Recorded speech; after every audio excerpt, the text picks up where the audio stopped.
Soup chicken soup বানাবার জন্য আমি দিয়ে দিচ্ছি তেল, আদা কুচি, রসুন কুচি, মটরশুঁটি, গাজর, চিকেন।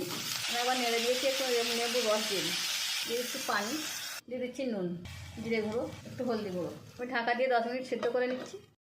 এটা সিদ্ধ হয়ে গেছে, আমি নামিয়ে নিয়েছি। দিয়ে দিচ্ছি তেল, টমাটার কুচি, সামান্য একটু নুন, কাঁচা লঙ্কা কুচি, সামান্য একটু soya sauce, chilli sauce, tomato sauce, একটু স্যুপ মশলা। মশলাগুলো খুব ভালোভাবে ভুনে নিচ্ছি। একটু গরম মশলা গুঁড়ো।